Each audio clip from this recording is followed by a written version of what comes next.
Everybody. I'm Dr. Jaws Imperial. I am Dr. Jaws Imperial, Joz Imperial. Yes, I'm here today to do a reaction to the Montgomery boat dock fight. All right, we're up in Alabama, at the riverfront, and we got some peoples in the building. Yeah, yeah. Take your government off, MH. Yeah, do that.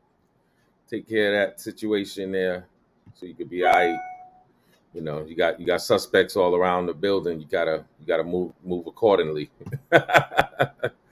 Yeah, but no, we're gonna be doing a reaction because this thing has grown some legs, and I'm seeing a lot of positivity, but I'm seeing some negativity as well, and we're gonna address that, to a degree,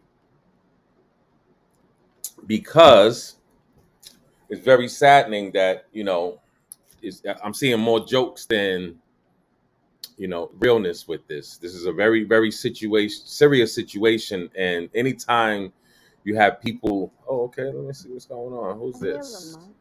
Blossom, how you doing? I'm chilling.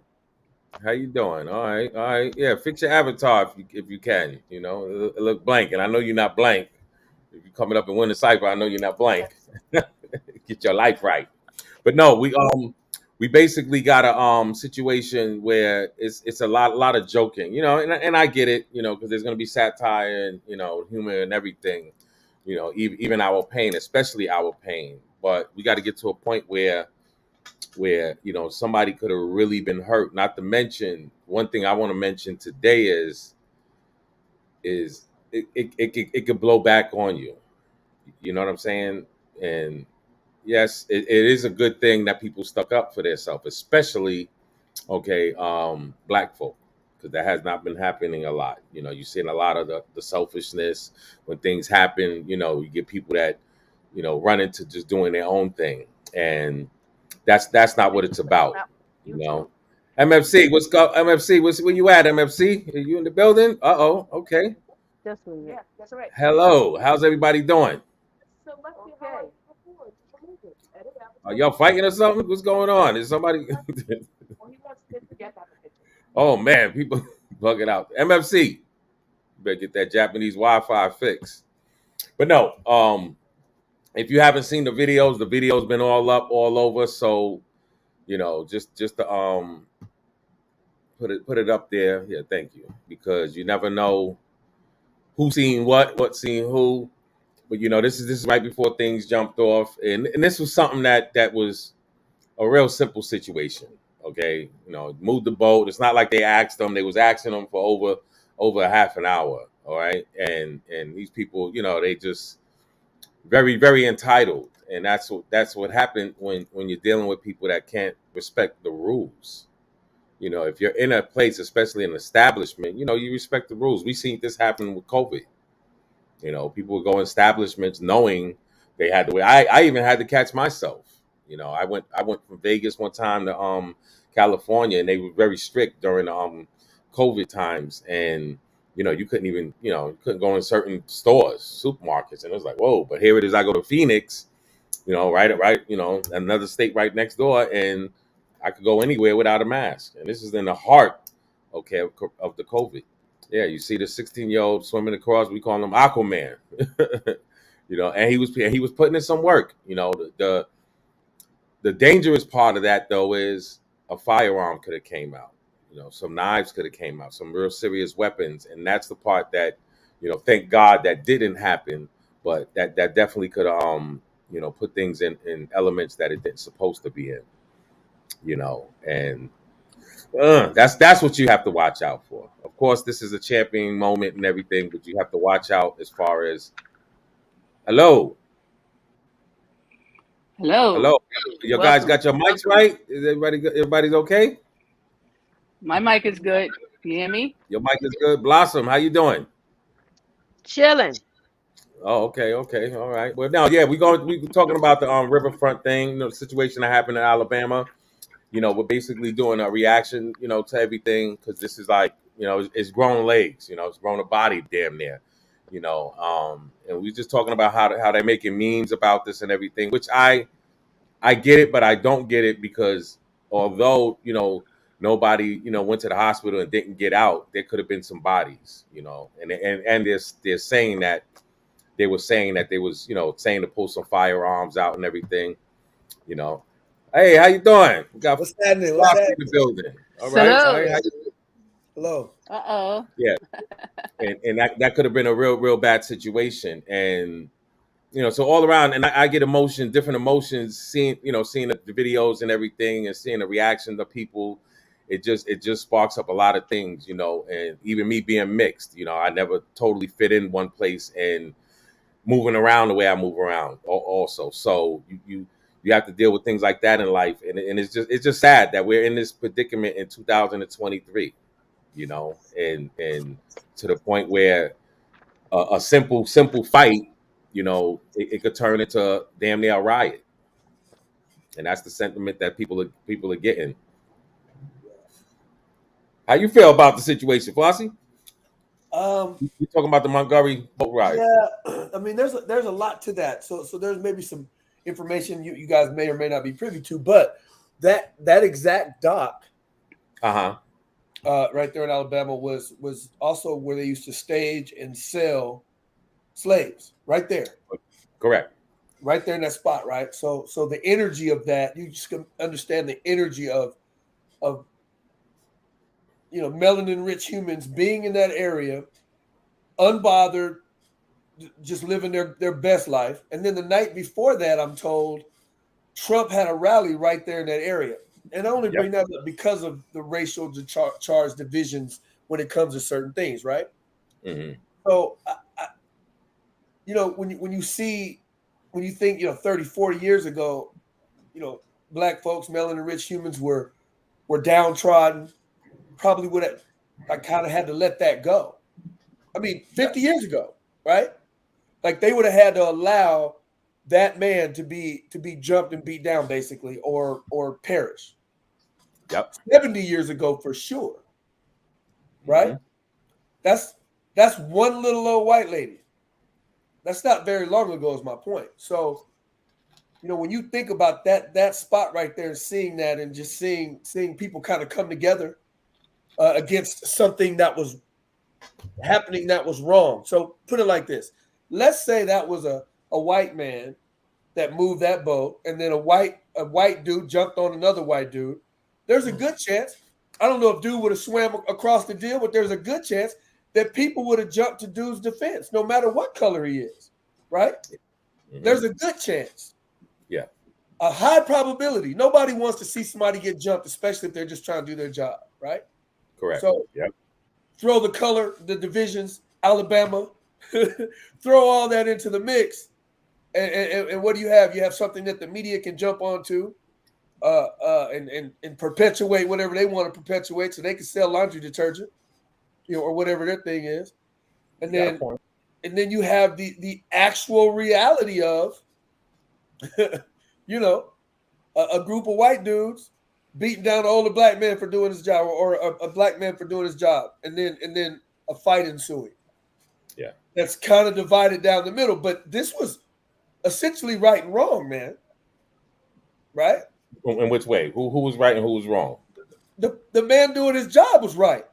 Okay. Right? All he did was say, "Hey, you got." No, the reason I'm asking, because there's a lot of people, even black people, are saying that, oh, both sides was wrong because no. We do that. We do that as black people because we're brainwashed to do that. There was no, we're brainwashed to do that. Hell, I do that and catch myself. Hold on. There's no. That's why I try to take color out. Let's take flavor out. Let's just look at someone doing their job, the impediment to doing his job, right? I'm sure alcohol was involved. Who? And let's speculate here. Bunch of people on a boat all day long. Over the weekend, they probably got a little alcohol in them, right? Let's speculate. We can hypothesize that. Uh-huh. The man doing his job more than likely was sober because he's doing his job, right? He's working on a boat. So let's just make some assumptions, some leaps here. So he comes out and says, "Hey man, you got to move your boat, blah blah blah." And the captain said he asked him 3 or 4 times. Yeah.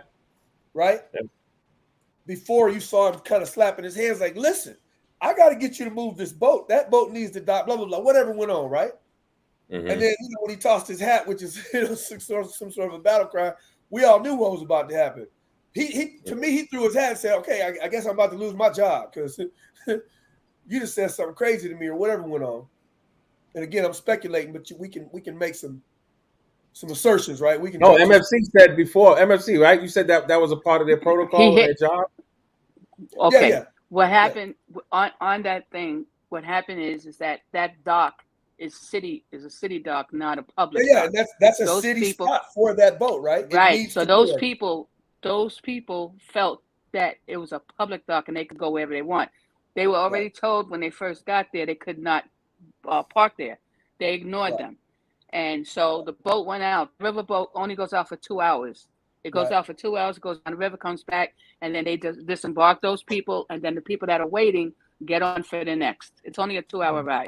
Okay, so the thing is, these people were waiting 40 minutes for those people to move that thing, and they were putting the finger up. They kept claiming that those people were putting the owner of that platoon kept putting his finger up for like 15 minutes. So they wasn't doing anything.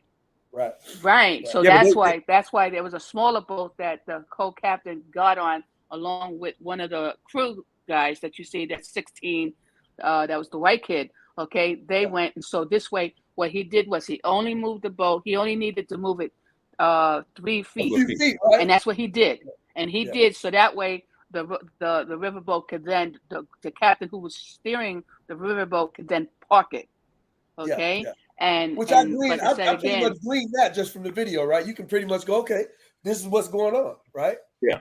Yeah, but the thing is, unfortunately, these people that I call them the assailants because there's many other words we could say, but we'll leave that alone. But they knew they was wrong, but at the same time, it was like they felt privileged. It was that entitlement. Well, they didn't know they were wrong because they'd never been told they were wrong, right? You get what I'm saying? You got to understand, this is Alabama, right? Yeah. They still got sundown cities. They'll still tell you, hey, it's getting dark. Better go from around here, boy. They'll still tell you that right now. No, oh yeah. That's right. Oh yeah. They are sundown. But in that town, lucky enough, but lucky enough that Montgomery is not one of those, and imagine, like you said, it's this same situation with no cameras. Yep. If it was no cameras, then today in 2023, if somehow there was no way, say they had cameras where they just wouldn't work and nobody could film nothing right there, it would have been. As you can see on some of these tapes, they was getting ready to arrest the co-captain, thinking it was him that started the problem. Black people are more prone to violence, not poor people that are under pressure. Black people are more prone to violence, right? In the minds of many people. But we can all scrub that data, that FBI data that people point to, scrub that data for poverty, and the behaviors start to take on a different light. It has nothing to do with melanin. It has everything to do with desperation and being poor and not being sure where your next meal is going to come from, right? That's true. True. Right? People under pressure, humans under pressure do wild things to other humans, right? Yeah. Scrub that data for upper middle class, and all of a sudden you don't have. Yeah. It's not about race. It's about peace of mind, peace and access, right? So I don't know. When I watched I saw a lot of privilege. I saw a lot of people standing up for themselves and feeling like, man, we tired of this. That's what it looked like to me. I wasn't on the dock, which is true. Which is true because again, like you said, say if there wasn't any cameras, okay, and say nobody intervened, that man could have lost his life. Yeah. Because not only as you see how they attacked him like a pack of wolves, okay, you even had this woman that walked up and kicked him. Yep. She kicked him in his face, okay, and then just walked away like nothing. And then when he got up, and then you'll see when he tries to go that way, she tries to block him. And then he struggles with her a little bit. He's not going to hit. You can see he's not hitting any women. He just, just moves her away. Okay. Right. But, she's trying to detain him from getting to where he wants to get to, so it's just, Well, I had to say and it's true. You see so many people that have looked at this and have responded, like D.H. Hookley and stuff like that.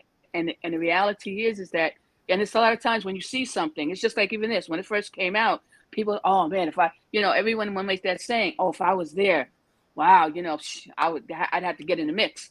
Okay. Well, because you see stuff that's not right. We hear stories every day of stupid stuff that happens, and there's no one to defend and stuff like that. And at some point we're getting tired of this. Right. And that's, so that's why, they already have a legal team for the gentleman that they call, he's now named the chairman. Yeah, okay. The chairman, and stuff like that. They named him, Now, yeah. Let me ask you guys. All he got was a misdemeanor. He didn't even get an assault charge. So yeah, but they can't upgrade. They can't upgrade the charges still. Well, I'm saying the initial charges, which typically the initial charge for a melanated human in a situation like this is going to be the highest, and then they bring it down, not the other way around, right? Let's be clear. Well, the feds take over. Remember, they talking about making it a hate crime, which they should. From what I'm reading, that was thrown out there, but I don't think it's going to be considered that. I don't think it should be personally. Why not? Well, because what I don't want to happen is I don't want for the ones that are clear cases of a hate crime, cases of a hate crime. I don't want this one to water any of those down, right? Because I feel you. To me, this was not a clear case because of where it is. We can assume, after the first blow was thrown and he got jumped on, it had a little bit of racial whatever. We can assume that, but the initial thing was, just simply you don't tell me what to do, and it might. Let me give you that, Flossie. Check this out. Hold on. After it happened, they go to the hospital. I'm talking about the white team. Let's call them the white team, right? Yeah. They didn't want no black physicians to mess with them. They left the hospital. No. You got to look at these signs. Not to mention, they see with hate crimes, all you have to do, just like, say, for example, I'm robbing a gay person, and I say, give me your money. I from a derogatory name. That's a hate crime automatically. Because I worked for the gay guy, and he got robbed in that manner. So my thing is, if you're going to treat one person like this, not to mention multiple people, even there was verbiage, right? You're right. I heard that, right? Yeah. So my thing is, we got to stop with the, and I know what you're saying about watered down, but this is something I just want to be clear. When you're showing multiple signs, here's the thing. To me, it should be elevated to that.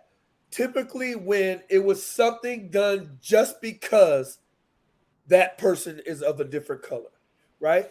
And I can't say clearly that the initial interaction, the initial fight was just because that was a black man. Okay. And that's all my thing is. Now, now let's be clear. Would I want the extra put on there? Because I want it to reverberate across, hey, leave black folks alone because they're black. Yeah. Right? Don't do nothing to nobody melanin rich and highly flavored just because they're melanin rich and highly flavored, right? Right. Or you're gonna get I want that to be what echoes. But again, I think what overpowers that for me is that I don't want it to be watered down. Hey, well, you know what? Let's hear from the captain. Okay, the captain who's white, yes. Yeah. Let's hear what he got to say. But first, some new developments tonight in the investigation. Police are now charging another person, this time Mary Todd, with third-degree assault, making her the fourth person now facing charges. The 21-year-old turned herself in today, is expected to make her first court appearance tomorrow morning. It happened that day. Captain Jim Kittrell joins me now. Thank you for joining us today. First of all, we've all been watching. We've seen this video. Everyone has been talking about this. We see where the video picks up, but tell us what you saw happen. Well, what everybody hadn't seen yet is what happened to make all these other things happen. And that was, we were doing a 5 to 7 cruise last Saturday, coming into the dock. And I noticed there's a lot of boats at the dock. And I noticed that one of the pontoons is too far back for me to align my exit ramp with my exit gate with the exit ramp. So I said, okay, well, so I blow my horn a few times, boop, boop, and nothing happens. So I did that another time, nothing happened. So I got on the PA and I said, folks in the pontoon boat there, could you please move your boat up a few feet so I can pull it into the dock? Nothing happened, no response at all. I did that maybe 5, 6 times and it still hadn't moved. So I said, okay. So I said, listen now, I've got to get these people to the dock. I've got 200 passengers on here. I need you to move the boat forward. Still nothing. So I said, okay, well, I'm going to have to call the police. And the police are going to come down here. And if you got alcohol on your boat or whatever, it's going to be a bad day. So let's just move the boat up and avoid that. Still nothing. There's all So I said, the okay, PA so I called the system. police. You're saying this to them. They're within earshot. You call the police, they still don't respond until this moment when you have your co-captain get off, and that's what he's confronted with?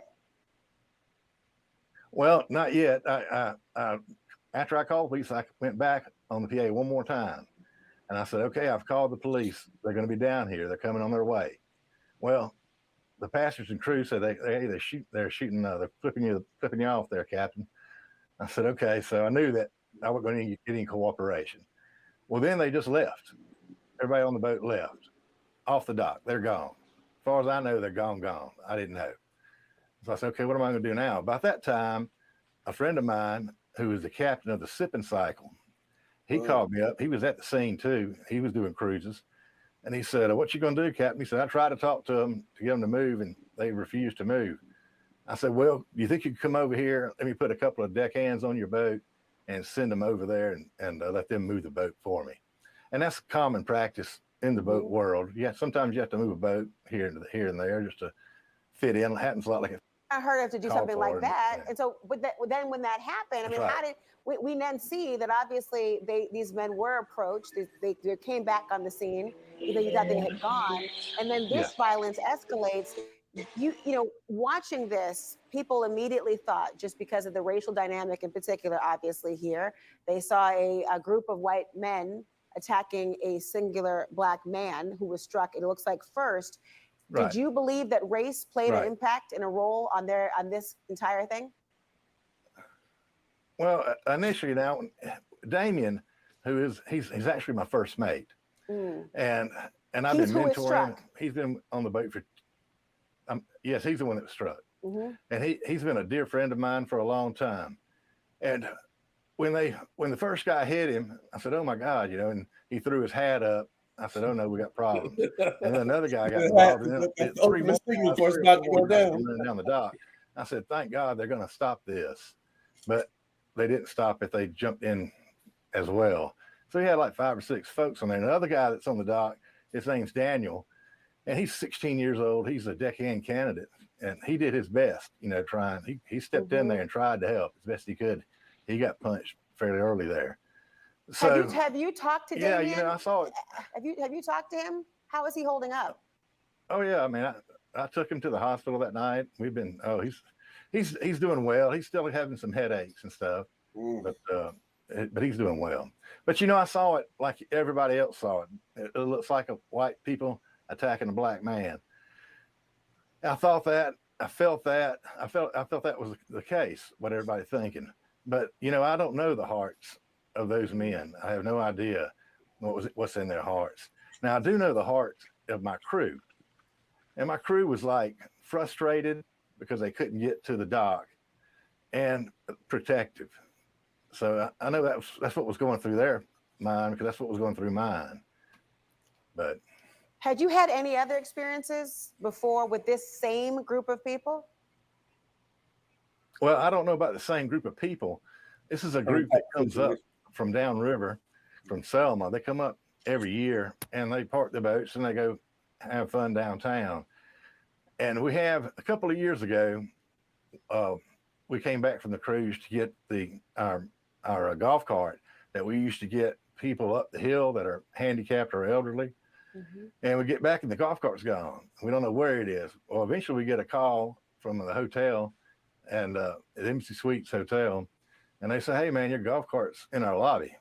So we go down there and get the golf cart and we see the video, we find out who it is. we call the police.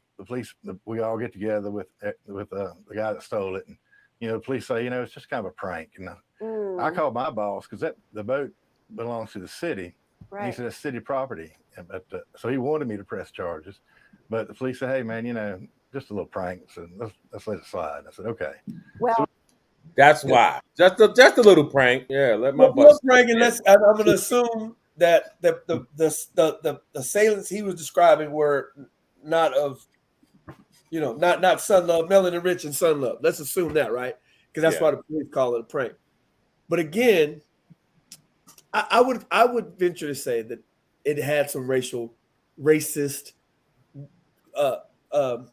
delusion of white supremacy underpinning. And I always like to put the delusion on there, because if you don't, then it sounds like you're succumbing to this actual supremacy thing, the delusion of white supremacy.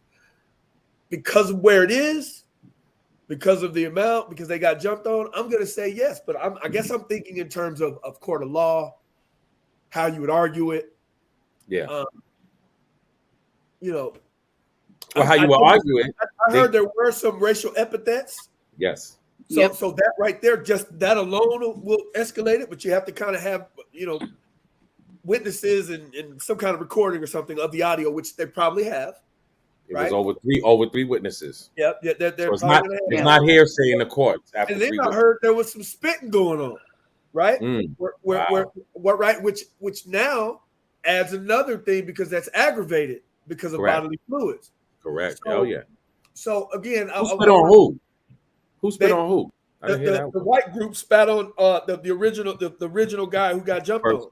Wow. I read that in 2 different articles. Wow. Say So if it goes into some kind of court trial, which I'm assuming it will, those people own a business. I don't know if you know that they own a convenience store. That like the next day they got a whole bunch of 1-star reviews, which they're definitely boycotting. That's the only place a lot of people respond, right? Is to be hit in the pockets. You can't hit them on a moral thing, because but you can hit them in the pockets, and everybody responds to that. So because he has that mini mart along with the gas station, so they're boycotting that. So he's going to be closed quickly. Yeah. Well, they have a lot to be sued. Like you can be sued. Oh boy, that got jumped on. Civilly. Oh no. His mother's pressing charges. He can touch all that. At some point, he can touch all that. They're gonna follow through on that one. Trust that, because he's a minor. That's gonna be Xavier. They said his name was Xavier, right? Well, I think he said it's gonna be Xavier's corner market if he wants it after that. Yep. Hey Blossom, how you feel about all of this? You up there I'm being cool. quiet? Hey guys, no, I'm sitting there being quiet because I know the legal side of it.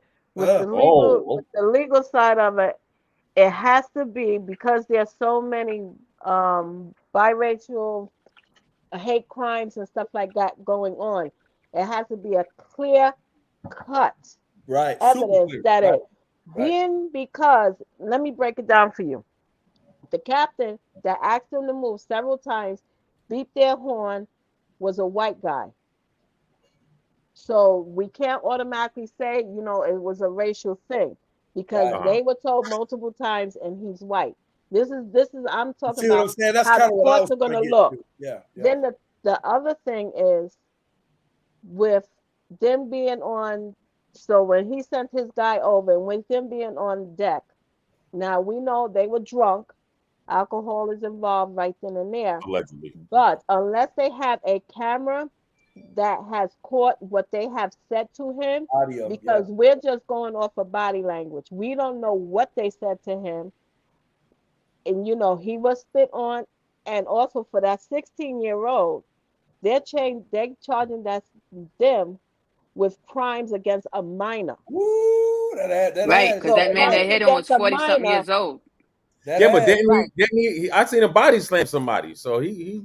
That's why we're not talking about the swim. But you got to understand, when there's somebody under attack, you're doing self-defense. Now the 16-year-old went over there to de-escalate the situation. He didn't go over there fighting. They saw a co-worker being attacked.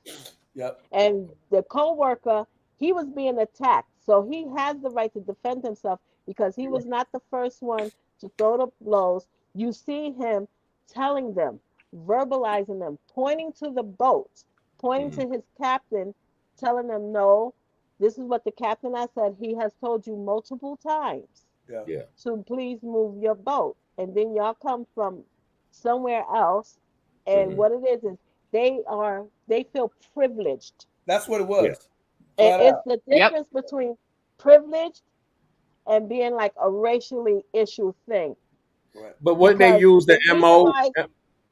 Wouldn't they use the MO by them going to the hospital? Because that's documented. It has to be, from what I understand. But you know what? They probably it has to be the initial reason. Like it has to be the initial motivation.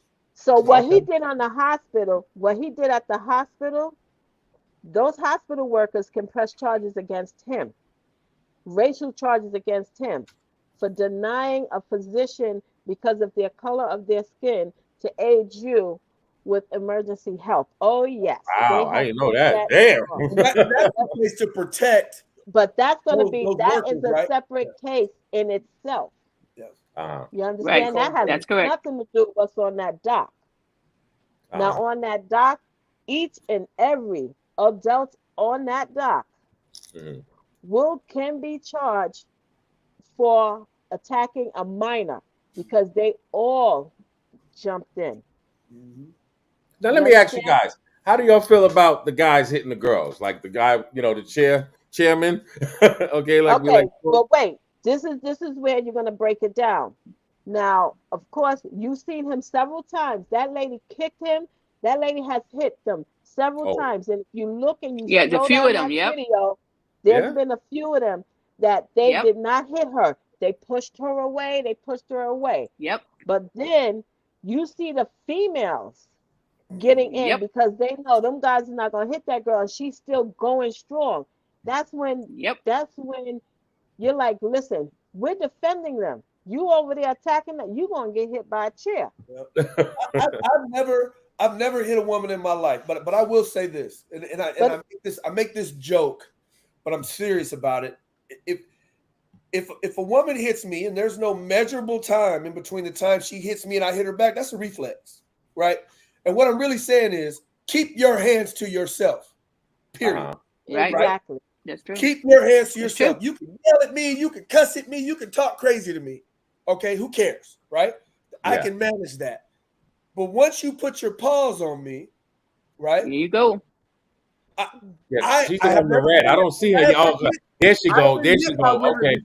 I have never done it. I've been hit by women before, but once you do that, you are saying, I'm ready for whatever comes back at me. Oh yeah. But she also hit that 16-year-old as well. Yeah. That's why you. Yes, she did. No. And I guarantee you, in her mind, she thought she was justified because of what she said, privilege, right? No. Yeah. She knew that she was not. Wait. She knew that she was not justified. No, I'm saying in her mind, she thought she was justified. No, the cops in there, when the cops went to arrest her, she was like, oh, but I was drunk and I didn't know my actions and I just saw my people get in. No. And the cops stopped that right there. They stopped her right there. That's why, if you notice, she turned herself in because she know she was going to get ready to get that knock on the door and you was going to walk out in front of all your neighbors in handcuffs. We're going to get that nice little perp walk going for you. Right. But she's definitely in trouble because that 16-year-old, the youth that swam from the Aquaman, ship, from as they call Aquaman, and he went and he started to fight. Have you seen my shirt? When he went to the thing, she jumped.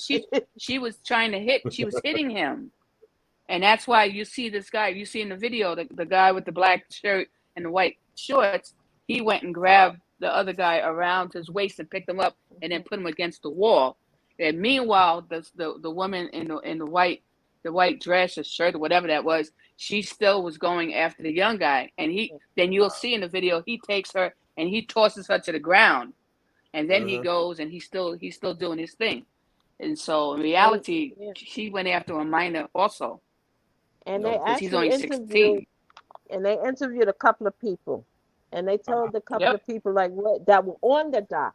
And they said, listen, it wasn't a thing about a whole bunch of white people on a black man. It was a thing that he was doing his job. That's what I said. And he was getting jumped, and we're gonna go over there and we're gonna defend him.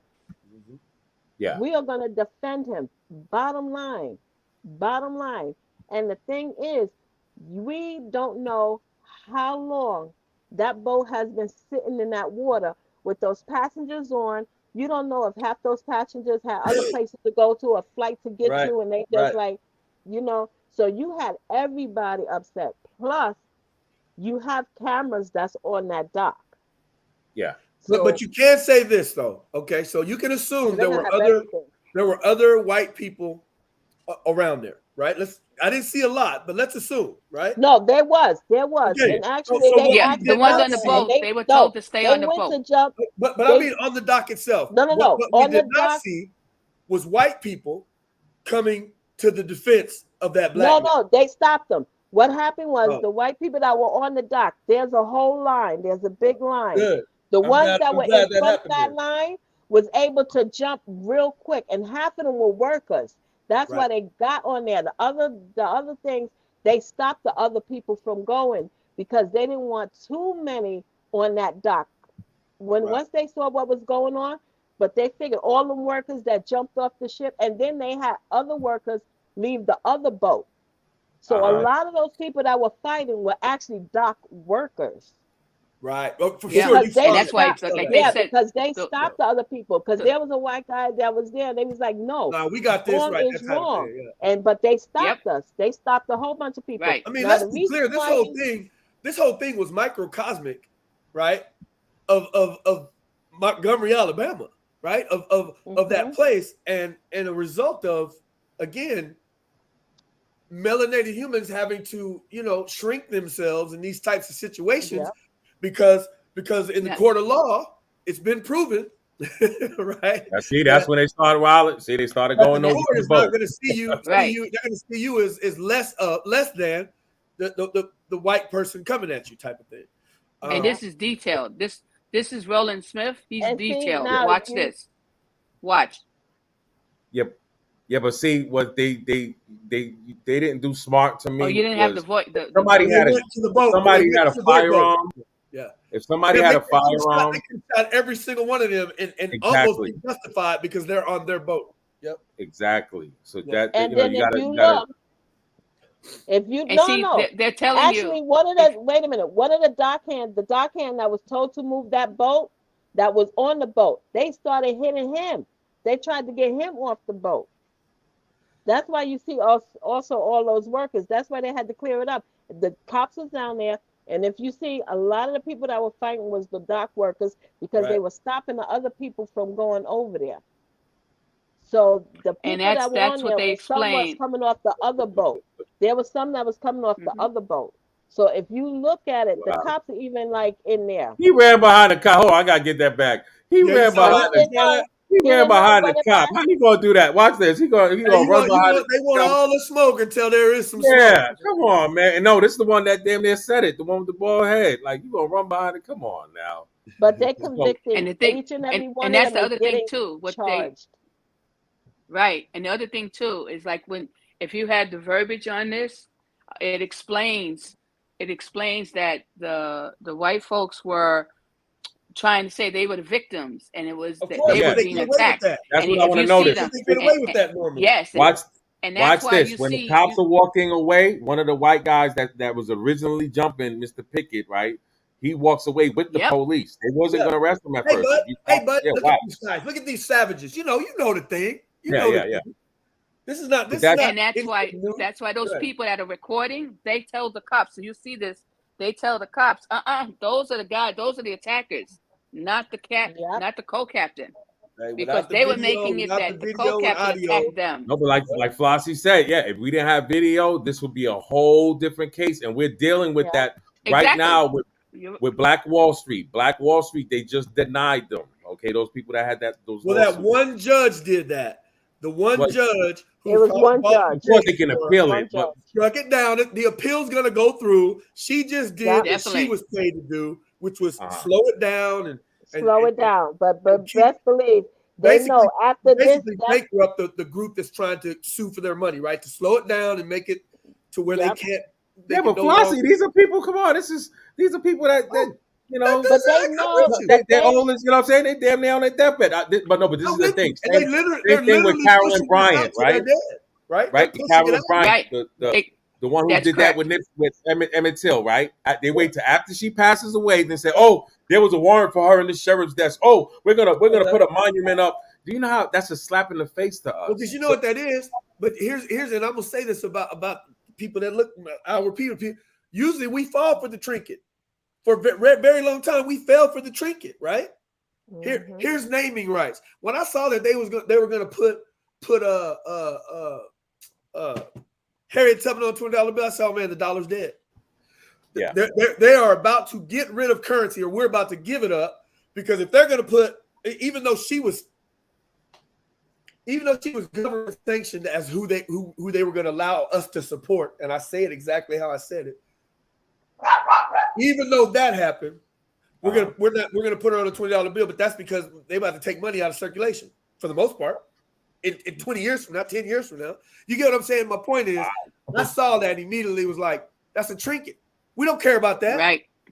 I don't care about that. I don't care about no MLK Day. Here's the thing about any of that. Unless we go out, Juneteenth, unless we go out as black folks and spend a bunch of money, the United States Corporation of America does not care about that day. Mm-hmm. They don't. You want to impress me? Give me my black reparations, okay? Money. Christmas is huge because the country goes out and spends money, right? Yeah. If we don't go out and spend money, it's not going to matter unless, I mean, in terms of the corporation. In terms of us, yeah, we celebrate, we have a good time, we remember, you know what I mean, certain things, and have conversations with each other, and maybe have a picnic and family comes over, whatever the thing is. But at the end of the day, if we're not spending money, it doesn't matter. They don't care. Right? If we don't recognize it as a people, as something we're going to go and celebrate and do it in a big way, it's not going to matter. This thing right here, this Montgomery thing, we it's going to rotate out of the news cycle. But as a group of people, if we can collectively celebrate that day or something, if we wanted to, you know what I'm saying? We pick a day. And keep the momentum moving. Keep it moving. Yeah, keep the momentum. That's exactly what we need to do. But then it becomes an actual thing. And again, the underpinnings always come down to currency, right? Not only energy moving, but money moving, because it's all energy, right? They want to see that. I don't want to sound too, tinfoil hat here, but that's what it comes down to. At the end of the day, otherwise it's just a trinket, right? Here's we're gonna let you name that mountain after a Native American warrior, but we own that mountain, right? Right. That not we, they own the mountain, but we're gonna let you name it. Chief blah blah blah. Right. And because as a culture, is like say indigenous culture, if you name something, if you have the namesake, you owned it, right? So they thought they was doing something, but no, that the paperwork says such and such Goldberg owns that mountain.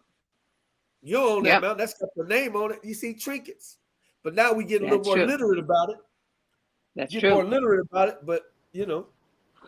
Yeah, hopefully we can stay on code from this because Can we stay on code? It ain't got to be all of us, just most of us. It's okay. We're gonna have some hashtag we sick boss. My own cousin came with me the other day because I got some shirts that say black folks, slaves did not benefit from, black folks did not benefit from slavery. And my own cousin came to me and was like, well, some of us do believe we benefit. I was like, based on what you just said, can I count you as somebody that believes we did? Like directly benefited. Some black people that directly benefited from race-based chattel slavery. Sometimes you got to break that all the way down, the nuance of it. Yeah. Race-based. Right. You know somebody? Show me them. Because there's a difference between adapting, right? Adapting to something and making the best out of a situation than direct. Hey, well, that's what they're doing in Florida. Remember in Florida right now, they passed that where they're saying that it was, we benefited from it. Like, we benefited from it. I heard a white man say the other day, grown white man was serious about it too. What we gave him, he said we too, as if he was alive. We gave him a place to live and they were savages and we gave them civilization. I was like, no, you didn't. well, that's one of their talking people points. like me taught people like you how to bathe. Yeah. You better exactly. Take a lap. They use that. You got to remember that's one of their talking points. That's why it's dangerous. It's tough for me. Falling into that, like how your cousin said that, because they use these things, and especially coming from us, they'll say, "Hey, well, your own people say that," and they feel that way. East Texas, West Texas, East New Mexico is where I was born. It's where he's from, and you can easily. You got people in New York that feel that way. Lost in the sauce, right? You can easily get lost in the sauce, right? Yeah. Very easily, and he and especially with us, we've been so hurt through history that we try to align ourselves with everybody else. Not to mention, always we're the most giving and loving, community. Forgiving, giving, and loving humans on the planet. That's true. So that always, always kicks us in the face. And like I said, now, as you were saying, Flossie, now that they have cameras and phones that record and everything, that's to our benefit, like with this situation. Or there is no equality without equity in America. You understand? Break that down. A lot of people ain't gonna understand. So equality, when we were, first of all, when MLK and different people were begging for civil rights, right? Yeah. That was a trinket, because civil rights can only be given to actual citizens, right? Well, even in the court of law right now, we're not even considered, every 13 years, every, 50, 30 years, whatever it is, they vote again on whether we're citizens or not. Dred Scott. They vote again. It's not even. Dred Scott. I know what you're talking about. Dred so Scott. You follow me, right? They vote on it whether we're citizens or not. So when we were begging for civil rights, we should have been fighting for human rights, period, because that would cover all of it. But we didn't understand that. We thought, so then everybody came in and said, well, we want civil rights too. So then, the Mexicans, the women, the gay, everybody got love under the umbrella, but it was for us. It was supposed to be for us. Yeah. Right, but then it became watered down with everybody else. So back to what I'm saying. So equality without equity. So here's a good example. They'll say you can go to whatever school you want, right? Mm-hmm. But see, in Arizona, all the nice schools are connected to because the tax base comes out of the property tax. So the bigger and better the houses are, the more funded the school's going to be. You're so right about that shit. So equality says you can go to whatever school you want. Right. Equity says, well, we live in the same big house as you live in, so my children are going to go to the school, this nice school right here, right? So, so there is no equality without equity. So you're begging, you're begging somebody for a piece of their dollar. Nah, I got my own 50 cents. You got 50 cents. There's some equity there. Now we can talk equality, because my 50 cents gonna go the same distance your 50 cents gonna go. Gotcha. You get what I'm saying? So there is no equality without equity. Period. And what are they fighting us on the hardest? Reparations. Because reparations become equity, right? Yeah. Literally, hey, give that family their land back. That's 100,000 acres in blah blah blah blah, right? Mm-hmm. And instantly, that family and all the surrounding families are wealthy because they own the property, right? Yeah. So yeah, I'll let you vote, but I ain't gonna count your vote. It's nothing. Right? Right? Policemen come to your door. If you own your house, they treat you better than if they come to your door and you don't own that house. Guaranteed. Yeah. No matter what your color is, right? They still might treat you like whatever. Yeah, I was gonna say, yeah. But it'll be slightly better treatment once you can prove that that's your house. Oh no, that's a fact. No, that's a fact. You own the business down the street, right? All of a sudden they treat you a little better, a little different. Still might be bad, right? You still might be the lowest of the high or the highest of the low, right? But you still get treated a little different because this is a giant corporation, this America. This ain't no real country like we think it is. Let's not get too deep into it, but this is just a giant corporation, a DBA of Great Britain at the end of the day. At the end of the day. All right. So again, there is no equality without equity. There isn't. Now let me ask the panel, moving forward, right? How would you handle situations like this? Would you handle exactly the same?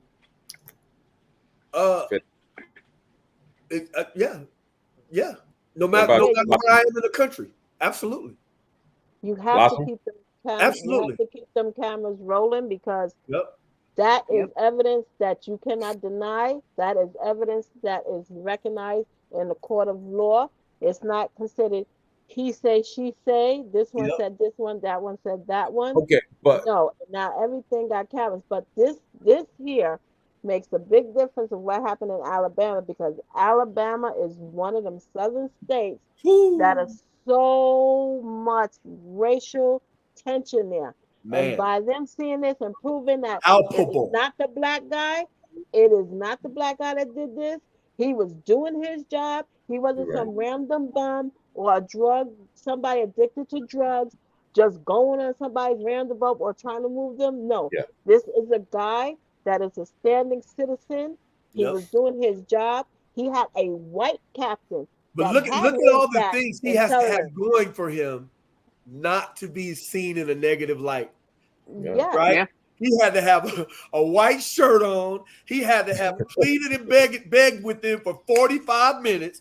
He had to be told to go down there by his white captain, right? And I only bring this up to say it's still, even with the video and all this stuff, there's still questions. Like people are still asking. But you know what? He's proven them wrong, because everybody looks at a black man as an angry black man. Right. They can see how much patience he held on that thing with them yelling, spitting, and all of that stuff. He threw the hat. That was the warning shot. No. But if you look at the video, he threw that hat after he got attacked. No, I'm just saying. That's right. He was like, that's it. Well, like, come on, help me. I'm done. I'm fighting now. Like, you keep talking to me crazy. That signal went up. Yep. Yeah. But just another point on like the equality and stuff like that, and I'm just gonna like go off the rail real quick. Same thing is like when during COVID, when they gave out them stimulus checks. Oh man. The government did that purposely because they knew out of 100% of the people, 98% was going to take that and go shopping. They were going to put it right back in the thing. How long does the black dollar stay in the black community? It's a matter of minutes. A matter of minutes. Like they said, there's no free money from the government. So yeah, they gave you a stimulus check, but in a couple of years, they getting that money back because they raising your taxes and they getting that taxes. Come on, man. And then you got some people that were saying, "Oh, I didn't realize that the stimulus check was taxed." All they did was defer. All they did was defer it. It's like defer it. Yeah, and that's it. And even the thing with the school system now, when they wanted to pass that bill, so they can give at least $20,000 to people that owe their college bills, their high college bills, they knew that the people that really owe those high things are not the rich people. You already know. They're not the rich people. So they knew that was typically us. For example, my college stuff in loans is $144,000. Damn. That little $20,000 nothing wasn't little to me, because that would have taken it down at least $20,000. Well, that would have knocked it down. So your DTI is better, right? Your debt to income is better. I mean, but now that they've taken that away and they said nope, it wasn't approved, and you're like, wait, what? They hit you with the psych. Y'all voted for us. Now we ain't got to do nothing. God. Exactly. Yep. So they defer it. Once they denied it, that deferment ended. They was like, starting in October, you're gonna have to start making these payments. And you want to know something that's real sad? Every time I'm speaking about these things, I have a compulsion to say, but it's not a I have to qualify everything, even with my level of what I would consider knowledge of self and pride in myself. It's so ingrained that I find myself over-qualifying something that I shouldn't have to qualify. Yeah. And it's wild to me because I catch myself and I'm like, man. So I can only imagine how tough it is for someone who hasn't pushed as far as I have in my understanding of myself and the true history and so on and so forth. How easy it is knock that person right back into the gutter with just some words, right? That's true. Fear of losing the job, fear of this, fear of that. You know, when the COVID started, I chose freedom off the rip. I was like, I'm not doing that. I was working for Google at the time. They started kind of making these demands and stuff. I was like, yeah. Where do I put my resignation in at? Oh, right. You get what I'm saying? Like the pressure. The target is typically melanated humans, and then there's enough of poor. So all you got to do is aim to poor people. Okay. Aiming at poor people, and it's going to hit more black people per capita than anybody else. Exactly. Right? It just is. And then they can say, well, white people were affected too. Yeah, right. But if I kill 5 million black people and I kill 5 million white people, the target was black people. You understand? Even though the number was the same, because there's more of them here than us. So the target was melanated humans. The white people were just collateral damage. Cool. Does that make sense? Yep. Like, that's true. Okay. Like I can reverse engineer so many things. Check this out. That were set forth against us that you would go, whoa. This is another incident, okay? You got another incident with a chair. Oh, okay. I saw this one, yeah. Okay. this one made me laugh in a major way. Damn. I feel like, oh boy. Okay, that's it. Oh boy, without the chair. Right. Yeah. So it's like I said, I get it. You know, I feel the energy, but people definitely be mindful that you know. Be cool, because it ain't gonna go your way every time. You better, especially if you do that on the West Coast. These firearms are out there. You don't know who's packing. These are how facts. they packing. These are facts. Listen. So respect every human and assume that anybody and especially out here in Arizona, assume that anybody and everybody is packing, and the scariest ones be the one, you know what I mean, the ones that pop first. Oh yeah. Right. Because this is a stand your ground, open carry state. Yeah, but even if it's not Flossie, shit, you can be in Vegas, you can be in To Cali. be honest with you, I had to mindset of a person in an open carry, fairly Republican, fairly new state where people moved here to escape urban sprawl. Correct. And the code, but mostly urban sprawl, which is code for dog whistle for black people moving in where white people are. Mm-hmm. So living in Arizona, it's a whole crazy weird thing if you really think about it. Florida. I go out of my way to speak to other melanated humans, and I'll be corny and say stuff like, "Good day, my melanin rich and highly flavored humans," in the middle of IKEA, and they'll look at me like the black folks look at me like, "What the fuck?" I'm like, "Listen, little girl with braided hair, even if it ain't whipped, I say, hey, I love your hair. Your hair is so beautiful." Why she'll never hear that from nobody? You get what I'm saying? Yeah.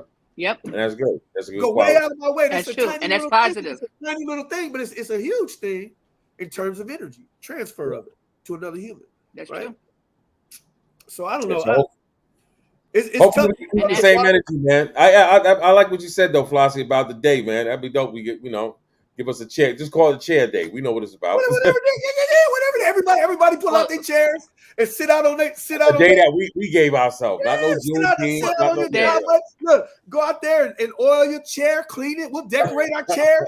I'm joking seriously right now. No. I'm taking my damn truck, put my chair on it, and then we're gonna party. Go out and purchase new chairs, gift people a couple of chairs. Matter of fact, some black person needs to start a chair company. It's crazy you say that. They ran out of chairs in a bunch of Walmarts. I can't believe I couldn't believe that. It's true. Come on now. Look. Ran out of chairs. My chair out. Look, I got a couple folding chairs here. I pulled mine out, spun it around. And the hacksaw Jim Duggan went out my back patio. And was like, hey, who wants some? I swear to God, I did. Just for the energy of it. Right?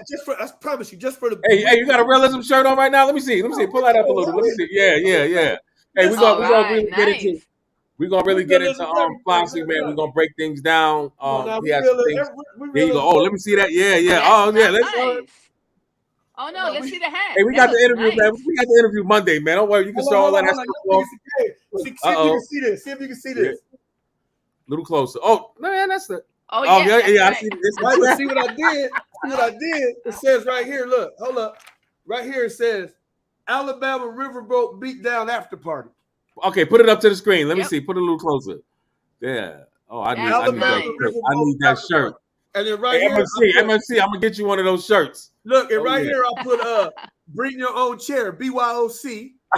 There you go. Here I got realism. I got this realism right here. In this realism has Dr. Huey P. Newton. They never want to put the doctor in there, but he had a PhD in sociology. Let's talk about it. You know, he was the leader of the Black Panther Party for self-defense. They never want to say the whole name because then it reminds you that it was created in response to something. All right. Yep. Now inside of there, I got Muhammad Ali in there, and I got Malcolm. And the reason why I left King out, I respect King, but King, they murdered him in the last 2 years of his life because he started talking about what really needed to be talked about, which was financial independence for us black folks. So they got him out of there. They picked the lesser of the two evils when they was choosing between the two, and they chose King because they felt like, oh, we can control him, right? But then the minute he was like, nah, hold up now, you know, read The Death. It's a book called The Death of a King, written by Tavis Smiley. Talks about the last 2 years of MLK's life, and then you'll understand why they got him up out of here, right? But anyway, so I did this one. I did this one, and I also did this one. I don't know if you'll be able to see it, but hold on. I'll send you the links. Get it right, man. Get it right for the interview, man. We're gonna rock it out. We got the interview with you Monday, man. We're gonna get real deep. You gotta see this. This is my favorite one. You're a legend in Phoenix. We're gonna break it down. Aquaman. Look. Yeah. Okay. Look at that. Aquaman. Yeah, we'll talk about I put that up on the screen. But no, yeah, we're gonna get real deep into it, man. Like I said, we got the designer out here in Phoenix. You know, he's doing his thing. Let me take that trying out. We're getting it together in here. You know what I mean? Somebody he's coming through your head. Dapper Dan. Have you done the shirts out there? Guys up in New York, no. Coming to Dapper Dan, okay? Yeah. I said, oh well. Have you done your shirts out there? Where? Blossy? Yeah. He's already made shirts up? MFC, that's the one I was supposed to get some stuff for SB, but I was running into some stuff. I'm saying, did he do shirts already regarding the riverboat? Yes. You go to I just said I'm gonna get you one, MFC. Yeah. He's showing that's basically what he puts on the shirts, correct?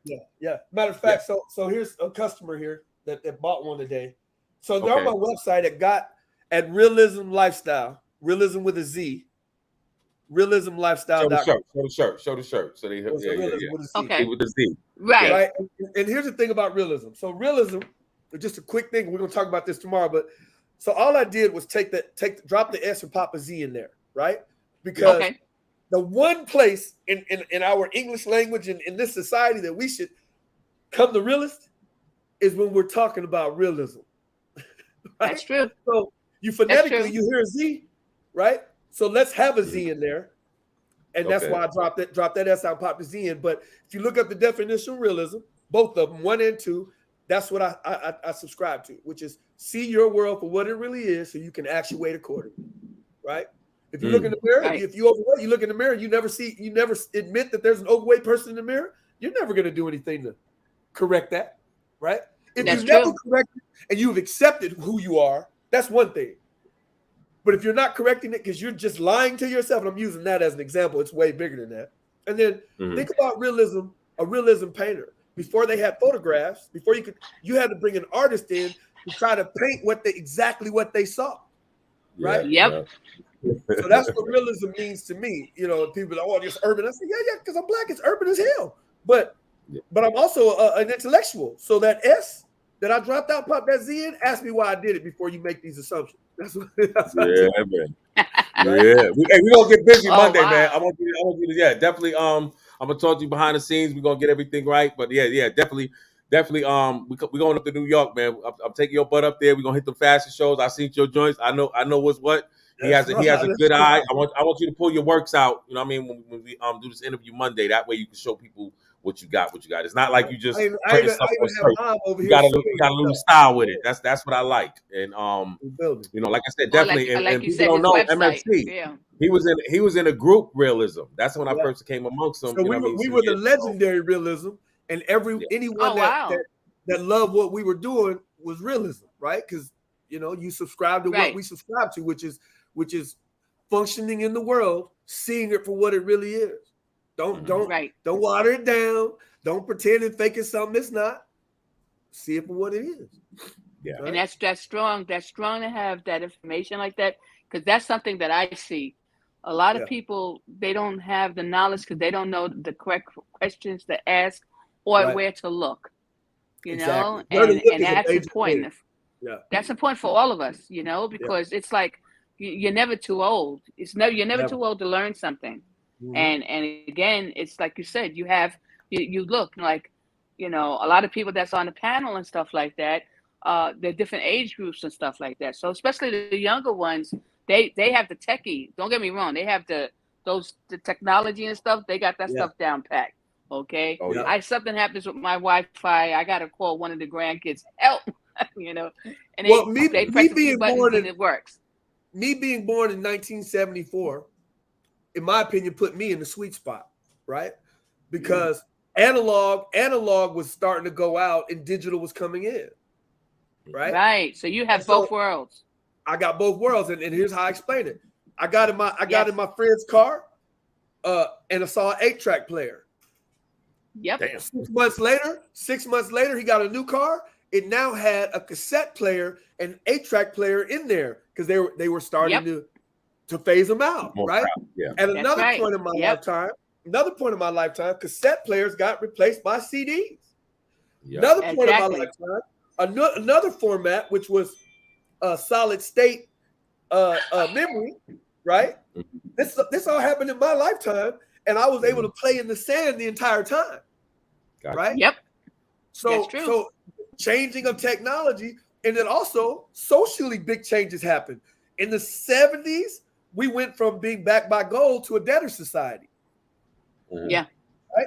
68, 70. They're back when, you know, that's why when I loved meeting the black person and they named their children like LaShonda and LaRonna and with the loves and the lives, because my mother named me Brian, right? To give me a leg up in society.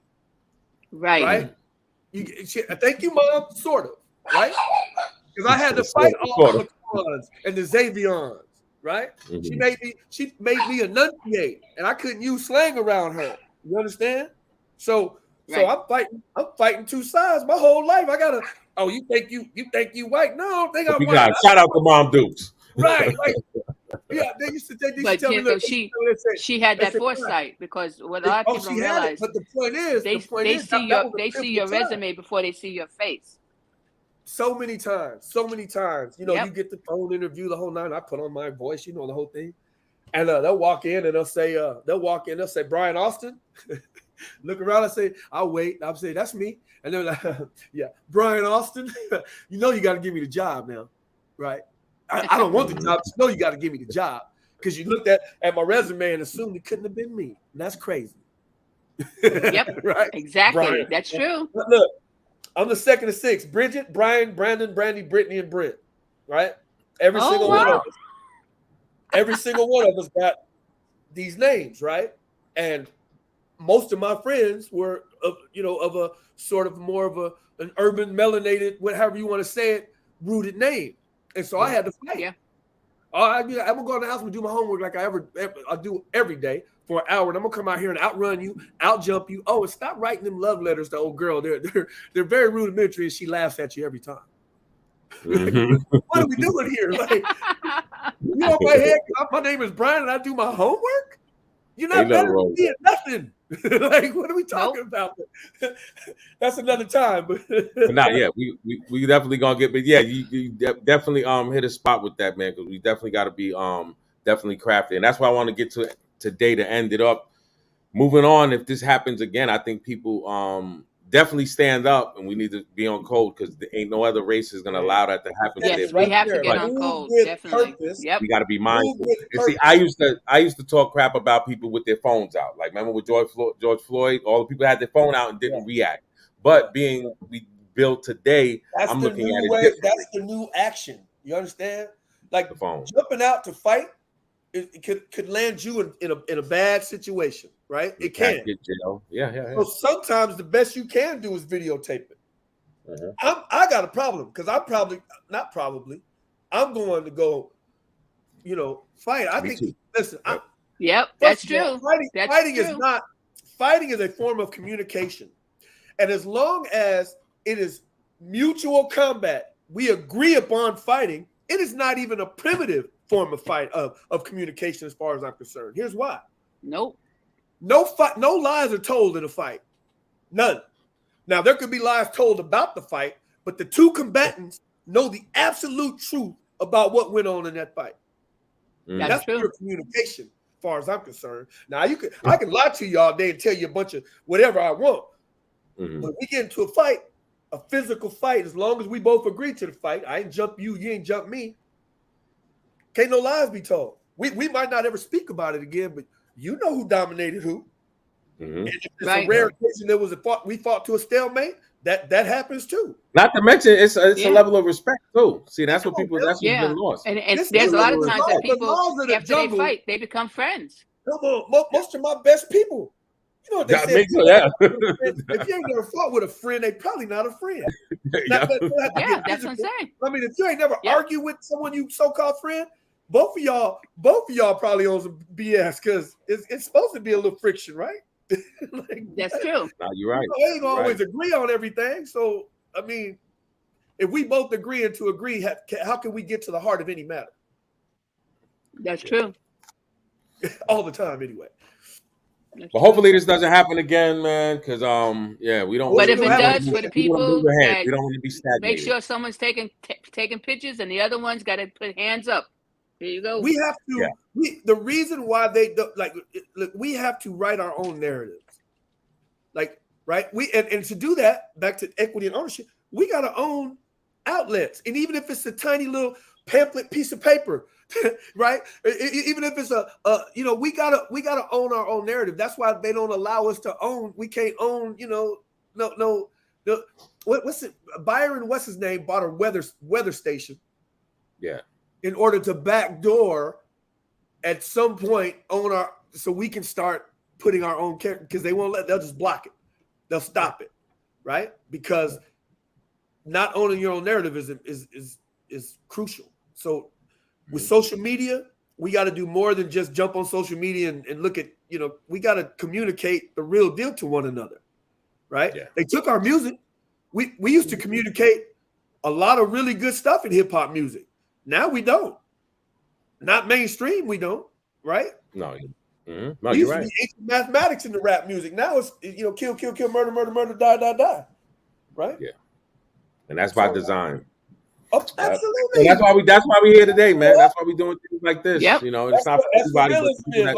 That's what it is. Yeah. And I would rather over than under on it, right? So I would rather over give me anything but the length of a bungee cord, because I can always trim it back, right? Carpet man come to your house, put some carpet. You want them to short you or long you? Long you. You go to the store, they give you your change back. You want them to short you or long you? Long you.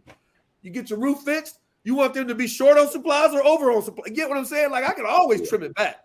The only thing I won't cut short is the length of a bungee cord. Everything else give me an abundance. I'll trim it back myself. So I'd rather over, right? I'd rather assume that was racially charged than to be him and Han saying, I'm not real sure. Even though I did that, because I've given it a lot of thought, right? But I'm talking about reflexively looking at that and being so beat down, be like, well, the white guy was, they're probably just, no. That they didn't want that black man telling them to do nothing. That's what it was. That's right. Would it have been a little different if the captain would have gone down himself? Probably. Yeah. Oh, Tom, my fault, Tom. Let me get you a beer. You know what I'm saying? And see, for people to understand it, do I believe in their heart that they're actually racist like that? What made me go to that part was when I heard about the hospital incident. But if I didn't hear about that, I would still be on the fence with it, just because.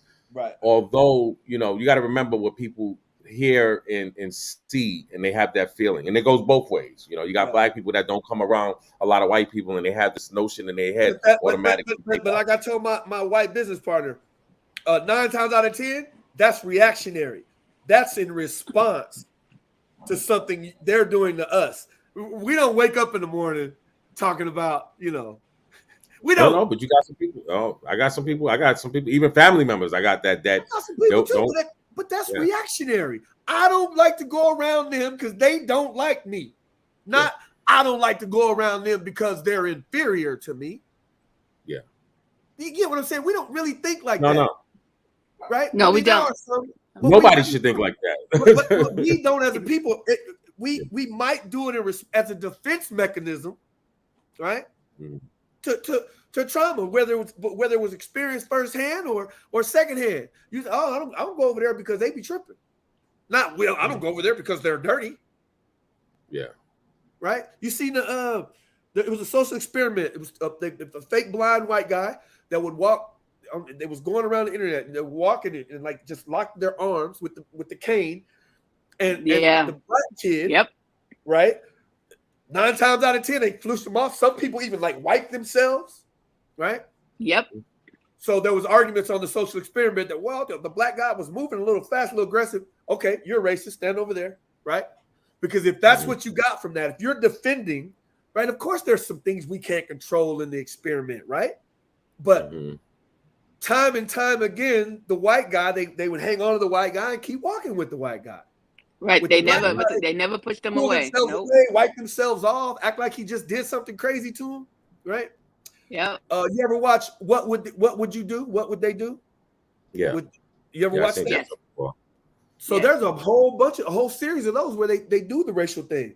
Little boy, a little white dude at a pole on a bike with some wire bolt cutters, and people come helping him because we just assumed it was his bike.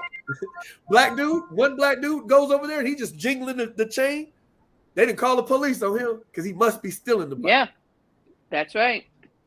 Social experiments will we have to stop that narrative. Man. Yeah. To stop that narrative. But again, it's very tough to stop the narrative if the people that control the media outlets are doing what they're doing. And that's why they stop us from owning any of that type of stuff. And then again, the music, they just kind of backdoored us and took that from us. And trinkets, we sold it. Here. Yeah. I mean, 30, 50, 60, 300 million, whatever they gave cash money for that and whatever. It's hard to say no to that, right? But we should have. Yeah. That's big part of our detriment. Yeah. Big part. Yeah. But hey, we're gonna get back at you Monday. You want to shout out your website again? Yeah. So you can just go to www.realismlifestyle.com. Okay. Realism lifestyle, because it's more than a brand. It's literally what I'm pushing out there is a lifestyle, right? Well, a better understanding of where you're positioned. It's important. And thanks for coming to Winning-Cypher, man. We're gonna thank you in your movement, man. Definitely. And salute. Everybody out there, hold it down. Cypher sends their love. We'll definitely be back at you and whatnot. Be on the lookout. This was good. Cuba said, "What's up, my man from the Bronx?" But yeah, we definitely gonna get up with you. Shout out, we got an interview. What up, Cuba? We got an interview with Flossie coming up in the afternoon on Monday.